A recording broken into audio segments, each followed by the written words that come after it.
নমস্কার, রম্য গল্পমালায় সকল শ্রোতা বন্ধুদের জানাই স্বাগত। আপনাদের সাথে আমি রম্য মাইতি। আজ শোনাতে চলেছি প্রখ্যাত সাহিত্যিক প্রফুল্ল রায়ের লেখা হাসির গল্প কাবুল টাবুলের দেশ ভ্রমণ। অঙ্কনে দিলীপ দাস। শোনাতে চলেছে আজকের গল্প কাবুল টাবুলের দেশ ভ্রমণ। কাবুল টাবুলকে মনে আছে কি? আমার সেই দুর্দান্ত দুর্ধর্ষ দুই ভাগ্নে, যারা থাকে কলকাতা থেকে 40 মাইল দূরের এক কারখানা শহর হীরাপুরে। আমার জামাইবাবু ওখানকার ফ্যাক্টরির ওয়ার্কস ম্যানেজার। কাবুলের বয়স 13.5। পড়ে হীরাপুর হাই স্কুলে ক্লাস 7-এ। জ্যামিতির সার্কেলের মতো গোলমুখ, গোলাকার চোখ, মাথায় খাড়া খাড়া চুল। দেখলে মনে হবে ভাজা মাছটি উল্টে খেতে জানে না, কিন্তু সারাক্ষণ তার মাথায় হাজার রকম দুষ্টুমির চাষ চলছে। টাবুল কাবুলের চেয়ে 1.5 বছরের ছোট, বয়স 12। পড়ে 5-এ। ক্যারাটে কুম্ফুতে ওস্তাদ, গায়ে প্রচণ্ড জোর। মা সরস্বতীর সঙ্গে দুই ভাইয়েরই সবসময় বেজায় আড়ি। পরীক্ষার রেজাল্ট বেরুলে দেখা যায় বাংলায় 17 পেয়েছে, অঙ্কে 28, ইংরেজিতে টাইটোয়ে পাস। ফি বছরই জামাইবাবুকে স্কুলে গিয়ে হেডমাস্টারের হাতে পায়ে ধরে ছেলেদের পরের ক্লাসে তুলতে হয়। কাবুল টাবুলের কীর্তিকলাপের কিছু কিছু গল্প আগেও শুনিয়েছি। ক্লাস 7-এ ওঠার আগেই নানা কায়দায় করে শখানেক প্রাইভেট টিউটর তাড়িয়েছে। সেসব শুনলে চোখ চড়কগাছ হয়ে যাবে। একবার মাঝরাতে উঠে তারা হীরাপুরে যত দোকান আছে সবগুলো সাইনবোর্ড পাল্টে দিয়েছিল। জুতোর দোকান পদশোভার মাথায় লাগিয়েছিল জগদম্বা মিষ্টান্ন ভাণ্ডার। লন্ড্রির মাথায় বসিয়েছিল মা ছিন্ন মস্তায় হেয়ার কাটিং সেলুন ইত্যাদি। পরদিন সকালে সারা হীরাপুর জুড়ে কি হুলস্থুল যে বেঁধেছিল তা বলে বোঝানো যাবে না। দুই ভাইয়ের কাণ্ড কারখানার কথা লিখতে হলে আস্ত একখানা মহাভারত হয়ে যাবে। সে যাগ্যে এবছর গরমের ছুটি পড়ার পর কাবুল আর টাবুল হঠাৎ ঠিক করে ফেলল দেশ ভ্রমণে বেরিয়ে পড়বে। এমনিতে স্কুলের বই ছুঁতে যায় না, অন্য বইয়ের কথা শুনলে তাদের গায়ে জ্বর আসে, কিন্তু কিভাবে যেন ভূপর্যটক রামনাথ বিশ্বাসের একখানা জব্বর ভ্রমণ কাহিনী তাদের হাতে এসে গিয়েছিল। কি আশ্চর্য, দুভাই সেটা পড়েও ফেলে। আর পড়ার পর থেকেই ওদের মাথায় দারুণ একখানা আইডিয়া খেলে যায়। তারাও নানা দেশ ঘুরে বেড়াবে, কিন্তু রামনাথ বিশ্বাসের মতো এই মুহূর্তে পৃথিবী ভ্রমণ নয়, আপাতত ভারতবর্ষটাই চক্কর মেরে দেখা যাক। কিছুদিন ধরে কাবুল আর টাবুল 25 পয়সা 50 পয়সা করে জমিয়ে যাচ্ছিল। গুনে টুনে দেখা গেল সব মিলিয়ে 37 টাকা 80 পয়সা। টাবুল জিজ্ঞেস করে, দাদা, এই টাকায় কত দূর আর যেতে পারবো? তুই যে বললি ইন্ডিয়া ঘুরবি। কাবুল বলল, এই টাকাতেই ঘুরবো, তোকে অত ভাবতে হবে না। তোকে যা বলবো চোখ বুজে তাই করে যাবি। ঘাড় হিলিয়ে টাবুল বলছে, ঠিক আছে। দেশ ভ্রমণের প্ল্যানটা মাথায় আসার 2 দিন বাদেই বাড়ির কাউকে কিছু না জানিয়ে একটা কাপড়ের ব্যাগে দুজনের কটা জামা প্যান্ট ভরে নিঃশব্দে ওরা বেরিয়ে পড়ল। হীরাপুর থেকে প্রথমে বাসে কলকাতার এসপ্ল্যানেডে, সেখান থেকে ফের একটা বাস ধরে হাওড়া স্টেশনে। হাওড়া এমন একটা স্টেশন সারাক্ষণ গম গম করতে থাকে। দিল্লি, মাদ্রাজ, গুয়াহাটি, পাটনা, তিরুবনন্তপুরম, সারা ভারতবর্ষ থেকে একের পর এক দূরপাল্লার ট্রেন আসছে, আবার কোনোটা প্ল্যাটফর্ম ছেড়ে চলেও যাচ্ছে। তাছাড়া অনবরত লোকাল ট্রেনের যাতায়াত তো রয়েছেই। চারিদিকে হাজার হাজার মানুষ। এমন ভিড়ভাট্টা, লোকজনের ছোটাছুটি, এত ট্রেন, এসব দেখে বেশ ঘাবড়ে যায় টাবুল। সে বলে, দাদা, কোথায় হারিয়ে যাব, তার চেয়ে বাড়ি চল। কাবুল ধমকে ওঠে, ইডিয়ট, বইটায় পড়িসনি? দেশ না দেখলে কিছুই জানা যায় না, আয় আমার সঙ্গে। পুরনো হাওড়া স্টেশনের চত্বরে কিছুক্ষণ ঘোরাঘুরি করলো দুজনে। তারপর ওধারে যে নতুন বিশাল বিল্ডিং হয়েছে সেদিকে চলে এলো। সেখানে প্রচণ্ড ভিড়। ঘুরতে ঘুরতে হঠাৎ কাবুলের চোখে পড়ল বিরাট ওয়েটিং হলের একধারে এক বিপুল চেহারার সর্দারজি এবং একই চেহারার সর্দারনি আর তাদের 8-10টা ছেলে মেয়ে অনেকটা জায়গা জুড়ে বসে আছে। ছেলে মেয়েগুলোর বয়স 5 থেকে 16-র মধ্যে। শিখেদের যেমন হয়, চুল আঁচড়ে রিবন দিয়ে চূড়ো করে বাঁধা।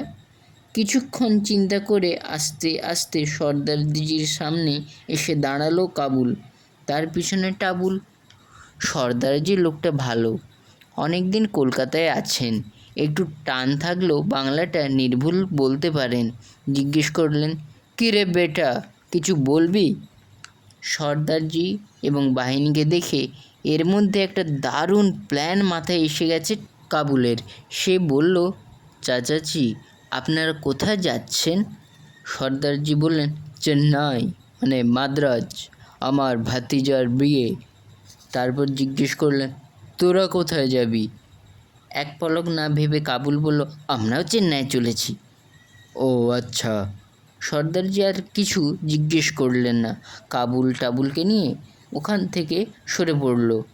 টাবুল বলল, দাদা, তুই যে বললি চেন্নাই যাবি, টিকিট কাটবি কী করে, টাকা পাবি কোথায়? কাবুল কষে ধমক লাগলো, তোকে না বলেছি মুখে চাবি দিয়ে রাখবি, ফের টিকিট করলে এক চড়ে মুন্ডু উড়িয়ে দেব। টাবুল আর সারা শব্দ করল না। কাবুল ওকে সঙ্গে নিয়ে স্টেশনের বাইরে একটা দোকান থেকে কালো রিবন কিনে শিখের বাচ্চাদের মতো দুজনের চুল উঁচু করে বেঁধে নিল। এখন তাদের বাঙালি বলে চেনাই যায় না। ঘণ্টাখানেক বাদে স্টেশনের ঘোষিকা লাউডস্পিকারে জানিয়ে দিল, কিছুক্ষণের মধ্যে চেন্নাইয়ের ট্রেন ছাড়বে। ফলে চেন্নাইগামী যাত্রীদের মধ্যে হুড়োহুড়ি পড়ে গেল।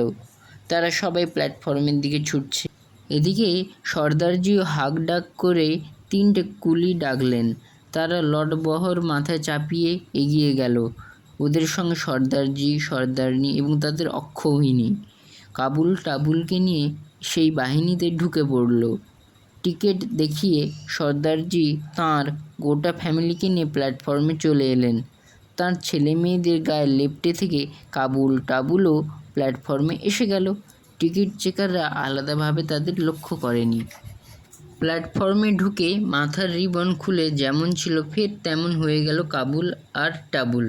তারপর সর্দারজির পিছু পিছু চেন্নাই মেলের একটা কামরায় গিয়ে উঠল। এটা রিজার্ভ করা কম্পার্টমেন্ট নয়, ফলে পিল পিল করে লোক উঠছে। চোখের পলক পড়তে না পড়তেই যাত্রী আর মালপত্রের চারিদিক বোঝাই হয়ে গেল। অনেকেই নিচে শতরঞ্চি কি চাদর টাদর পেতে বসে পড়েছে। সর্দারজিরা জানালার দিকের গোটা একটা বেঞ্চ দখল করেছেন। এছাড়া কত জাতের লোক যে তার ঠিক ঠিকানা নেই, বাঙালি, বিহারি, তামিল, তেলেঙ্গি, কর্ণাটকি ইত্যাদি। এদের ভেতর পাহাড়ের মতো প্রকাণ্ড চেহারার এক সাধুকে দেখা গেল। লাল টকটকে কাপড় লুঙ্গির মতো করে পড়েছে, উপরে ঢোলা লাল পাঞ্জাবি, গায়ের রং আলকাতরার মতো কালো, মাথায় জটা, গলায় 3 প্যাঁচ রুদ্রাক্ষের মালা, কনুই থেকে কবজি পর্যন্ত সরু মোটা নানান ধাতুর বালা, কপালে গোলা সিঁদুরের মস্ত টিপ। তার সঙ্গে রয়েছে বিরাট এক মোচকা এবং একটা 5 হাত লম্বা ত্রিশূল। ভাটার মতো লাল চোখ দুটো সারাক্ষণ বাঁই বাঁই করে ঘুরছে, মনে হয় কাপালি। সর্দারজিরা যেখানে বসেছেন তার উল্টো দিকের একটা বেঞ্চে কোনাকুনি অল্প একটু জায়গায় গুটিসুটি মেরে বসে আছে কাবুল আর টাবুল। হঠাৎ 2 ভাইয়ের দিকে নজর পড়ল সর্দারজির। চোখ কুঁচকে কিছুক্ষণ তাকিয়ে থাকার পর জিজ্ঞেস করলেন, কে রে ছোকরারা, একটু আগে তোদের দেখেছিলাম না? 2 ভাই তখনই ঘাড় হেরিয়ে বলল, হ্যাঁ চাচাজি। 2টো ছেলে চেন্নাই চলেছে, তাদের সঙ্গে কেউ নেই। সর্দারজির কেমন একটু সন্দেহ হয়। তিনি জিজ্ঞেস করেন, তোদের সাথে আর কে কে আছে? কাবুল জানায়, আর কেউ নেই। চোখের দৃষ্টি কড়া হয়ে ওঠে সর্দারজির। তিনি বলেন, বাড়ি থেকে ভাগছিস কেন? কাবুল 2 হাত জোরে জোরে নেড়ে বলল, না চাচাজি, না। ঠিকসে বল, নইলে পুলিশ ডেকে আব্বি তাদের হাতে তোদের তুলে দেব। চোখ পাকিয়ে বললেন সর্দারজি। কাবুল মুখ কাচুমাচু করে জানালো, মা বাবার অনুমতি ছাড়া তারা কখনো কিছু করে না, কোথাও যায় না। মা বাবা তাদের জানিয়েছেন শুধু বই পড়ে ভারতবর্ষকে জানা যায় না, সেজন্য ঘুরে ঘুরে কাশ্মীর থেকে কন্যাকুমারী, মণিপুর থেকে গুজরাট পর্যন্ত দেখতে হয়, তাই তারা দুই ভাই দেশ ভ্রমণে বেরিয়েছে। কাবুলের মুখটা এমনই সরল ভালো মানুষের মতো যে তার প্রতিটি কথা বিশ্বাস করলেন সর্দারজি। বললেন, তোদের মা বাবা সমঝদার আদমি, ঠিকই বলেছেন। ট্রেন একসময় ছেড়ে দিল। 3-4টে স্টেশন পার হবার পর কাবুলদের কামরায় একজন চেকার উঠলেন। তাদের টিকিট নেই। টাবলু খুব ভয়ে ভয়ে কাবুলের কানে ফিসফিস করে বলল, দাদা এবার কি হবে? কাবুল বলল, ঘাবড়াস না, আমি তো আছি, আয় আমার সঙ্গে। তারা ডিপার্টমেন্টের যে খোপটায় বসেছে তার সামনে দিয়ে লম্বা সরু প্যাসেজ, দুদিকের শেষ মাথায় টয়লেটে গিয়ে ঠেকেছে। চেকার যখন অন্য যাত্রীদের টিকিট পরীক্ষা করছে, আবুল ভাইকে নিয়ে সুট করে ডান পাশের টয়লেটের সামনে গিয়ে তককে তককে রইল। তাদের খোপটা থেকে চেকার বেরিয়ে গেলে আবার তারা ফিরে এসে নিজের জায়গায় বসে পড়ে। ট্রেন ছেড়েছিল সন্ধ্যার আগে আগে, ক্রমশ রাত বাড়তে থাকে। আরও কয়েকটা স্টেশন পেছনে ফেলে গাড়ি ঝড়ের গতিতে এগিয়ে চলেছে। সেই যে চেকারটা উঠেছিল, তারপর আরও 2জন চেকার উঠে যাত্রীদের টিকিট দেখে গেছে। পরের দুবারও টাবুলকে নিয়ে টয়লেটের কাছে গিয়েছিল এবং চেকাররা খপ করে চলে গেলে ফিরে এসেছিল। সর্দারজি প্রথম দুবার খেয়াল করেননি। তৃতীয়বার ভালো করে লক্ষ্য করার পর জিজ্ঞেস করেন, এই তোদের মতলব কী রে? চেকার এলেই ভেগে যাচ্ছিস, টিকিট কাটিসনি?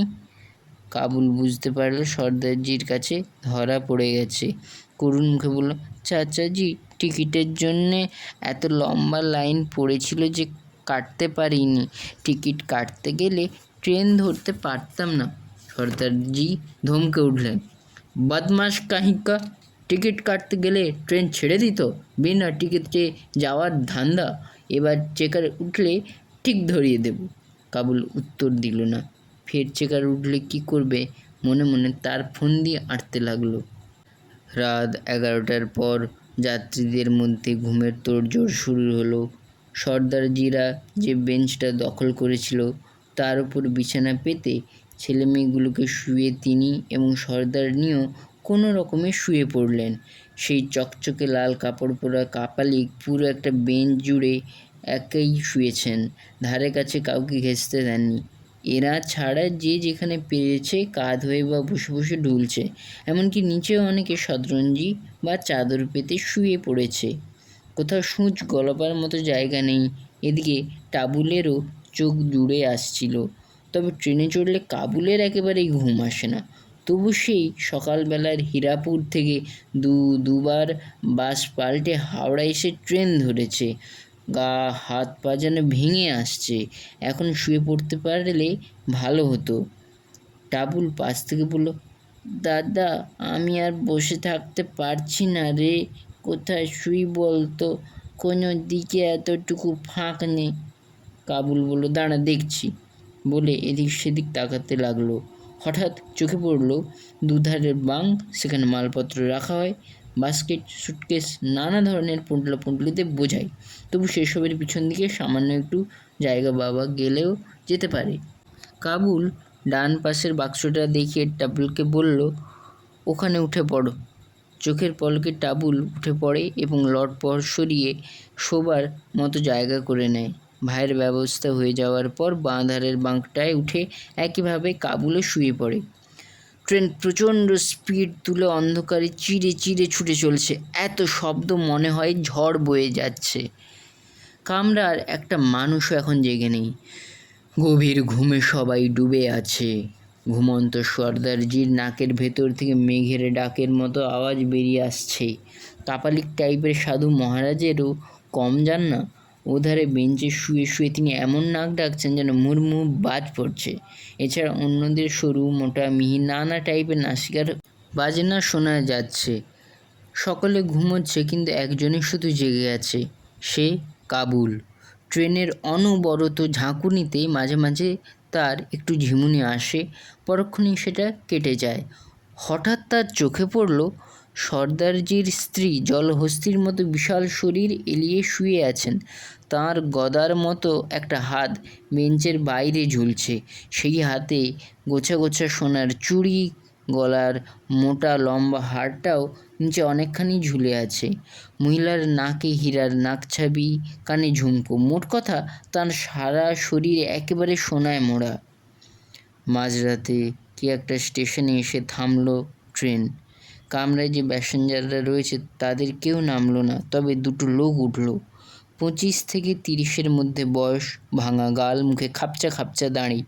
একজন বেজায় রোগা আর ঢ্যাঙা, গোল গোল চোখ, তার কপালে একটা কাটা দাগ, কণ্ঠার হাড় ঠেলে বেরিয়ে আসছে।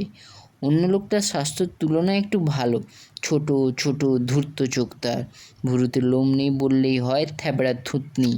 দুজনেরই পরনে ময়লা চাপা ফুল প্যান্ট আর হাফ শার্ট। দেখে ভালো লোক বলে মনে হয় না, কেমন যেন পাজি আর থড়িবাজ। প্যাসেজের মুখের কাছে দুজনে থেবড়ে বসে পড়ল। তারপর চনমন করে ভেতরের ঘুমন্ত লোকজন আর মালপত্রের দিকে তাকাতে লাগলো, আর মাঝে মাঝে নিজেদের মধ্যে নিচু গলায় ফিস ফিস করে কি যেন বলতে লাগলো। ওদের হাব ভাব, চাউনি, চাপা গলায় কথাবার্তা সব অত্যন্ত সন্দেহজনক। গাড়িটাই স্টেশনে বেশিক্ষণ থামল না। 5 মিনিট বাদেই ছেড়ে দিল। আবার ট্রেনের ঊর্ধ্বশ্বাসে দৌড় শুরু হয়েছে।